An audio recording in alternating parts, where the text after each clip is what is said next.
Have you ever watched a match where the pros work their way up to the net? Finally, they get this stretched volley and they just like delicately drop it on the other side. And you're like, that seems amazing. It's just the best feeling in the world to finish a point with that delicate drop shot on the other side. And then you're in a match, you're hitting that approach shot, you're coming to the net, you got your first volley, you see the opportunity, your time to shine, where you have that opportunity to hit that beautiful little dropper. And what happens? That thing turns into a sitter, your opponent crushes it down the line, and you go, what was I thinking? So how do they do it, and how can you learn to do it? Well, really it's all about feel and touch, how hard or soft your hands are. And so many, I think, players have a misconception about feel and touch. They think in the sense that feel and touch is taking a ball and like brushing it or massaging it, and then you get like tons of feel. Yes, you do get the sensation of the ball rubbing the strings, but it's very, very, very difficult to take a ball that's coming and time it where you can time it and be soft enough to make sure you brush it gently and create backspin, and then the ball comes back over your inside of the net. And I see a lot of pros when they can do that little drill where the ball comes back to them. But I think there's a secret element that you're not realizing that's happening. It's basically the grip tension in their hand. See, most players are thinking like, if I time it and kind of carve it or curl it and feel the ball, that the ball will stay on the strings and I'll feel it even better. And then what they try to do is, you've ever tried to do that, you've noticed how many mishits you've gotten. Well, that's the problem. You're starting with the wrong foundation. The foundation we want is pretty much the grip tension in your hand. And what I mean by grip tension is, if I take these top two fingers and hold it in my volley grip just like this, and I take the bottom three fingers off, what happens here is that now these three fingers are in charge of how much tension is on, or how much tension I'm using to hold the racket. And so what I mean by this is, if I grip down or clutch the racket, which a lot of players do, they aren't going to get a lot of tension. Actually, by gripping down and clutching the racket, you're going to get the ability to transfer more power into your swing, okay? So you're going to actually get more pop. So it's kind of in inverse, in the sense that we see that ball that we want to make that drop shot, and we grip the racket really tight, well, the ball's just going to shoot up in the air. We don't want that. What we need is the reverse. And basically, what you're trying to do when the ball is being sent to you, instead of sending energy to the ball, we want to absorb energy and take it away from the ball. And so the kind of analogy I like to think of is, think about a trampoline. When you're jumping on a trampoline, what's the first part of the trampoline? When you hit the ground, it absorbs the energy, and then it sends it back. We don't want the second part. We want the first part. We want to absorb the energy. So what that means is, by having our grip and relaxing our fingers, our bottom couple fingers, you get a different reaction.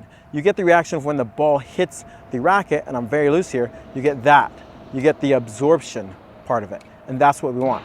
If we tighten it, we don't get, if we tighten our hand, we get absorption, and then it sends it back, because we're stretching the muscle in our wrist, and that muscle is going to stretch and then release and send it back. We just want to absorb the ball, but not send it back. So the way we do this is really by the grip tension. So the very first drill I want you to do is just get a handle on holding the racket and being softer. So what I want you to do is hold the racket like this, top two fingers, just like this, wrap it around, and I want you to actually knock your racket over in your hand, not out of your hand, just over in your hand. What I mean by that is, if I'm holding it like this, you can already tell it's very flimsy and very loose, and I want you to just hit it, okay? Just hit it, that's it. Notice how, since I'm hitting it with my palm here so I get a little bit firmer contact, notice how the racket just recoils, okay? Now I want you to take it and grip it, and I want you to notice the difference. When I hit it, you feel how there's more energy being sent back as I hit it, because it's not being absorbed. Compared to if I'm loose, there's no energy being sent back.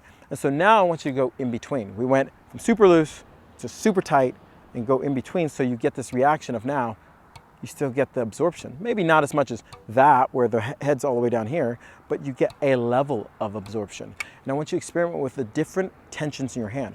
We went from 1 being the loosest to 10 being the tightest, to around a 4, 5, or 6, where it's in between.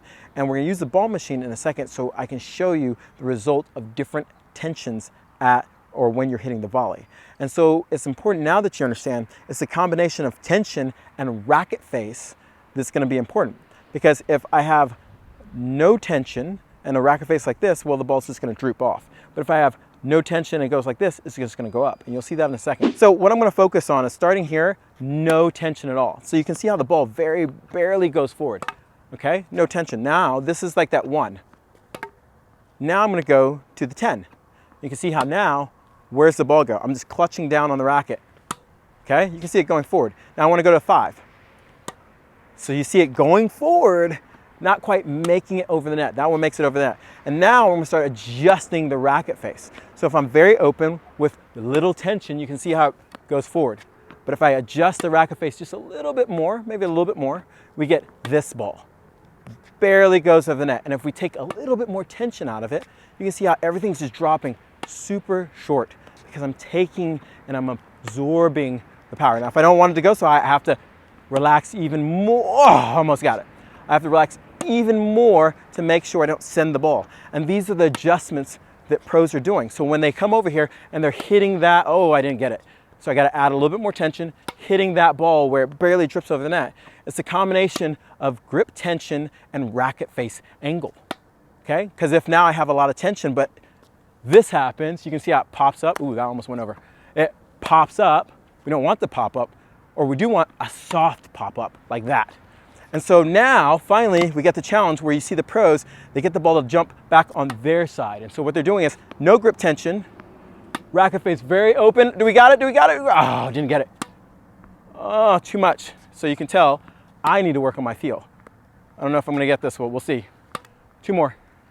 Ooh, almost there. That's the one I want. That's the one I want. Will I get another ball? No. So, as you can see here, I need to work on my level of feel.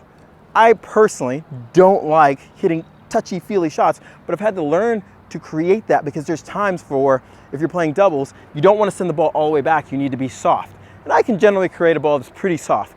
Getting it to come back over is a trick of now timing it and making sure that as you're relaxed, you're putting maybe a tiny bit of backspin, not in the wrist, but just moving it forward. And you'll get a ball that spins back over on your net, on your side of the net. So this is super, super important because when you have this, you have variety to not only hit it deep and short. That means you can attack your opponent on a lot of different levels that they have to worry about. If they never have to worry about you dropping it short, guess what? They're never gonna have to think about hitting soft balls because you're gonna hit it back.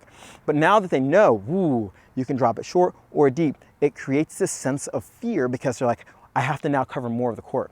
Now, if you want to know more about how to have the perfect swing on your volleys, make sure you go watch this video because it's so important. You have to have soft hands, but you also have to have a firm feel and right swing, not swing too much, to make sure you can consistently hit volleys in the court and that you're going to make your opponent have to think about you on a whole nother dimension.